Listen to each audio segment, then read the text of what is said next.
You're in Harlem. Saying a lot of good stuff. But the bicuspids and incisors of police dogs are actually in Birmingham. Bull Connor is in Birmingham. The fight is in Birmingham. Women and children are being viciously assaulted in Birmingham. So theory has to travel to the site and scene of its most vicious embodiment, its most contradictory and fiercely contested site of its existence, and that's where it's got to be worked out. So Martin King Jr., looking like the non-revolutionary, acceptable Negro, is creating more havoc because he's challenging America to change its laws.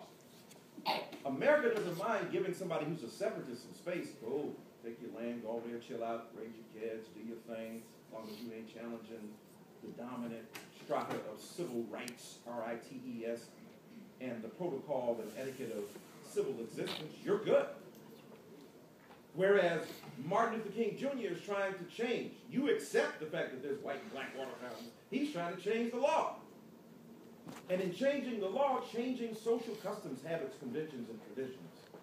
So, you know, you constantly ask yourself, to what degree are you complicit in, because we all are, at some level. You know, we're at elite institutions talking about how we're going to identify with the revolutionaries, and the kids outside calling us sellouts. What are you doing? You're the school, dude. And you thinking, I'm representing for you. I'm speaking for you. You don't speak for me. Right?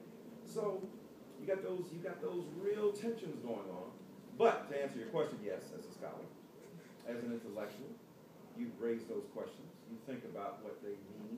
You think about how your work should be challenged as a result of that, how it should change as a result of that, what impact those questions might have on the sets of ideas that you put forth, the arguments you make, the books you write, the articles you pen, and the television and radio appearances you make.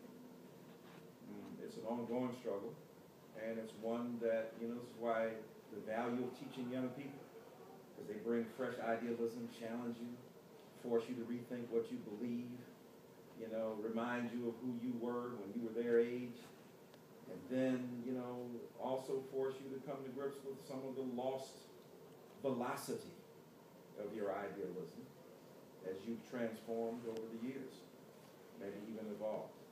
So, you know, there's no safe space. Ain't no hiding place down here. You know, we're all exposed to a certain degree.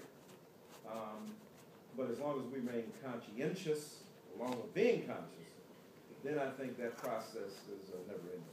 If that answers your question.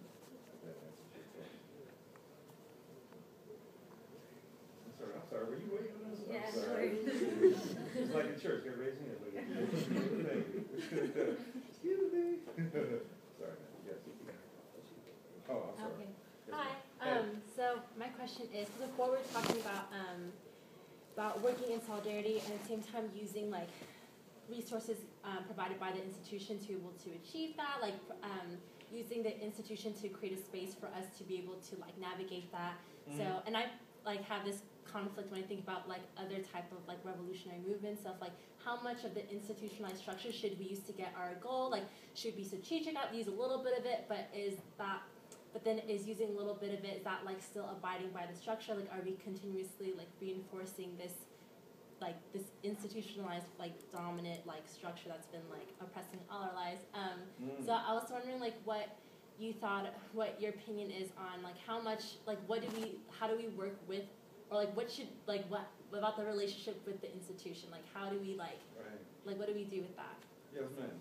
Another great question. Yeah, it's difficult, isn't it? I mean, because it indicts us, it implies that, you know, our ideals may be pressured by our practices and fail to always live up to those ideals. Nobody.